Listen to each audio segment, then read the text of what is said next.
सिपाही बनने के लिए कोई अमीर घर का लड़का नहीं जाता है, ये सब गरीब घर के बच्चे जाते हैं, वो सब मारे गए। मोदी जी के लिए 8,000 करोड़ का जहाज चाहिए, लेकिन सेना के जवानों को मृत्यु से बचाने के लिए एक स्थान से दूसरे स्थान जाने के लिए नहीं चाहिए जहाज। ये तो उनके राज्यपाल ने ही कहा। और आज तक देवेंद्र जो डीएसपी था उसका खुलासा नहीं हुआ कि किसको लेके जा रहा था, किसको पकड़ा था। आज तक इसका जवाब नहीं दिया। और कहते हैं 9 साल हुए किसान। हाँ, एक बात तो है, डेमोक्रेसी के जवाब में ऐसा कभी इतिहास में नहीं हुआ कहीं।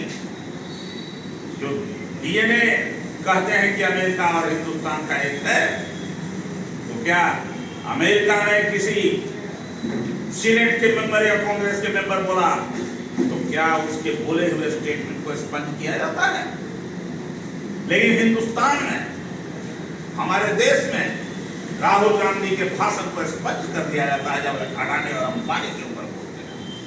यह है डीएनए डेमोक्रेसी का। पूछा जाएगा आम तो देंगे जवाब इमली। ये है उनका 9 साल का बेमिसाल। ये इसलिए कहा हमने बर्बादी का साल। ये कहा कि किसानों की आय को दुगना करेंगे। कहाँ दुगना हुआ, इसका जवाब दें। 2 करोड़ लोगों को रोजगार देंगे। कहाँ रोजगार मिला 2 करोड़ लोगों को हर साल? और कल कहा कि जनधन खाता खुला। मैं उनसे पूछना चाहता हूँ मोदी जी, अमित शाह जी, जनधन खाता खुलने से गरीब मजदूर का जो पैसा था उस पैसे को भी आपने अपने खजाने में ले लिया। हजारों करोड़ रुपया लोगों का आपने क्या दिया उसको? आपने कुछ नहीं। और आप क्या दे रहे हैं? आपको देने का औकात भी नहीं है। ये देश की जनता का पैसा है जिसको आप कहते हैं कि देंगे।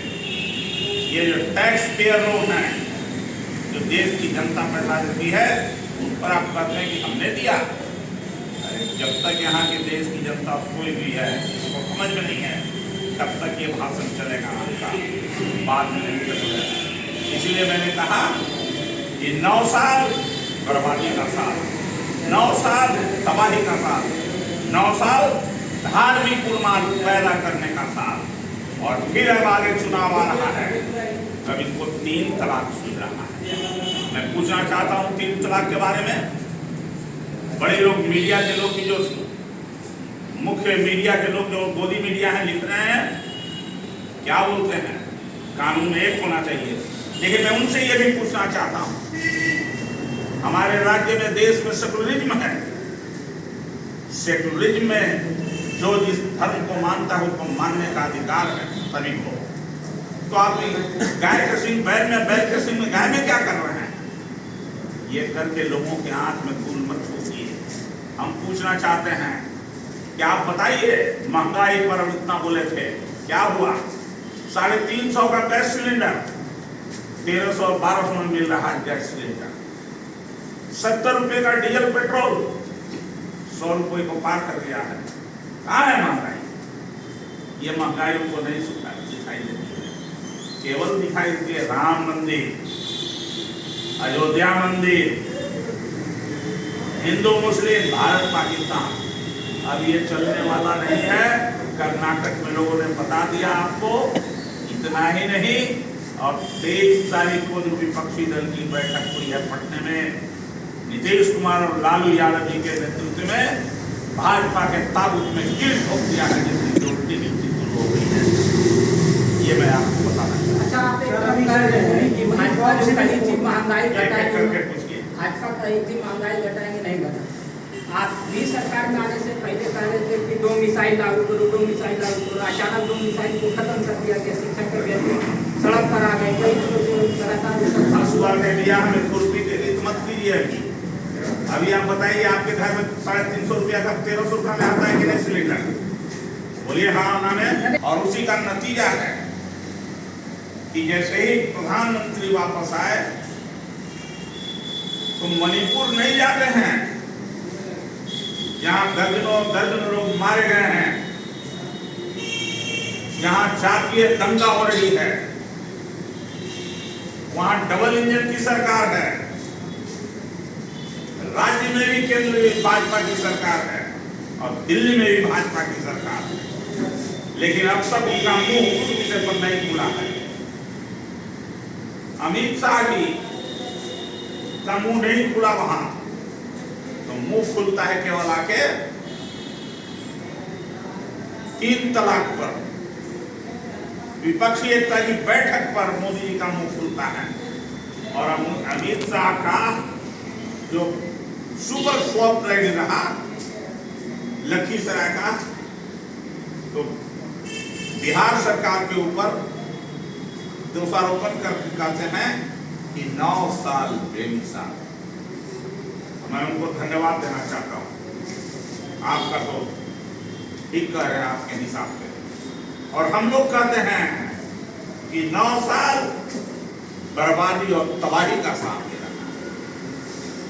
9 साल बर्बादी और तबाही का साल है। पिछले देश के किसान बर्बाद हो गए, महंगाई बढ़ गई, बेरोजगारी का आता नहीं दिया, नोटबंदी किया जिससे काला धन नहीं आया, और तो पुलवामा में 42 भारत के जवान, सेना के जवान मारे गए, इनकी गलती से मारे गए।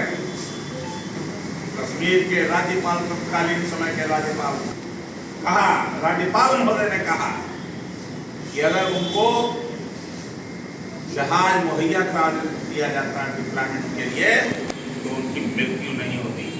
ये सब सेना के जवान कौन थे? मिसाइल को खत्म कर हम दिया आपसे पूछ रहे हैं, 350 रुपया गैस सिलेंडर 1300 रुपया 1200 रुपया में हुआ कि नहीं? बताइए। हाँ ना, बोलिए। हुआ। 70 रुपये वाला गैस सिलेंडर, पेट्रोल डीजल 100 रुपया पार किया कि नहीं? ये तो महंगाई है, पूरे देश के लोग जानकर महंगाई, लेकिन जो मिसाइल का घटना है। और हम धन्यवाद देना चाहते हैं राज्य सरकार को, जिसने कहा, अभी एक नोटिफिकेशन निकाला है केंद्र सरकार ने कि अब कोई बहाली नहीं होगी। मालूम पता नहीं आप लोग को, आप लोग हम धन्यवाद देना चाहते हैं बिहार सरकार कि लाखों की नियुक्ति जो वादा किया था वो करने की प्रक्रिया में है और शुरू हो गई है।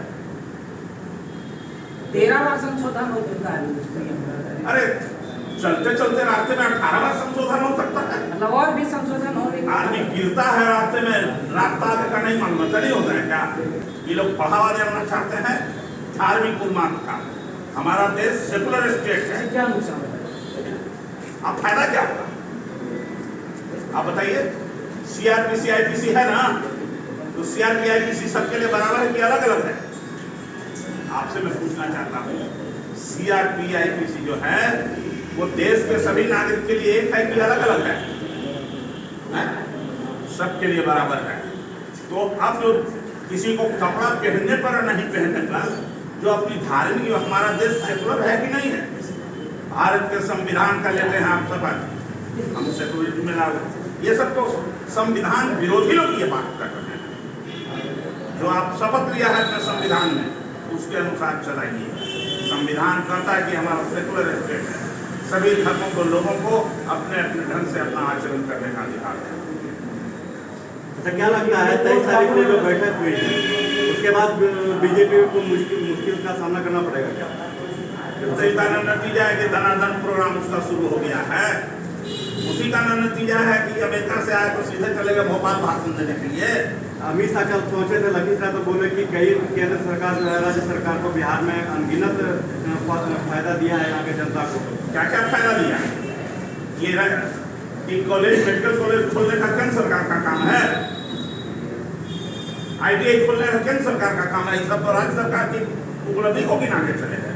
ये मैं जवाब दूं कि किसानों को दुगना लाभ देने का फायदा बताए थे, कितना दिया? 2 करोड़ लोगों को हर साल रोजगार देने का वादा किया था, कितना दिया? अच्छा, आए दिन देखा जाता है कि कहा था कि एक आदमी बेघर नहीं रहेगा बिना छत का, सबको छतदार मकान दे देंगे। कहाँ गया? दलितों का आरक्षण खत्म कर रहा है। बिहार में पारसी समुदाय का ताड़ी का बिजनेस था उस पर रोक लगा दिया गया। ऐसे भी ताड़ी समुदाय के जो लोग हैं वो काफी नाखुश हैं। लालू नारायण प्रसाद- चौधरी इसको किस रूप में देखें? लालू प्रसाद जी 91 में जब चीफ मिनिस्टर बने थे तो पहला काम किया था उसने ताड़ के टैक्स को फ्री करने का काम किया था और जलकर को माफ किया था। जो नदी से मछली मारते थे लोगों के लिए ये माफ कर दिया था। और ताड़ी जूस है, जूस को शराब के दायरे में नहीं लाया जा सकता है। ये बंद किया गया है। बिहार में बैन बैन किया किया गया है। सरकार को उस पर विचार करना चाहिए। इस बात को होना चाहिए ना कोई। आप कैसे कहें हम आपको? तो पूरा कहना है आपको कि लालू प्रसाद जी ने बंद किया था, चालू किया था, जूस कहा था, आज भी वो जूस के दायरे में लाना चाहिए, इस पर विचार करना चाहिए। लेकिन ताड़ी बेचने वाले को तो जेल भेजा जाता है। बड़े पैमाने पे लोग जेल में जा रहे हैं। शराब के साथ उसने भी रख दिया। मेरा योजना भी बैन हो गया। शराब अलग चीज, ताड़ी अलग चीज। ताड़ी बेचने वालों पर इस तरह का केस नहीं होना। तो नीतीश जी को क्या सलाह देना चाहिए? बोलिए आप कितना लेके बस रहे हैं? किसको जूस के रूप में देखा जाता है? शराब के अगला में निश्चित तौर से जूस के रूप में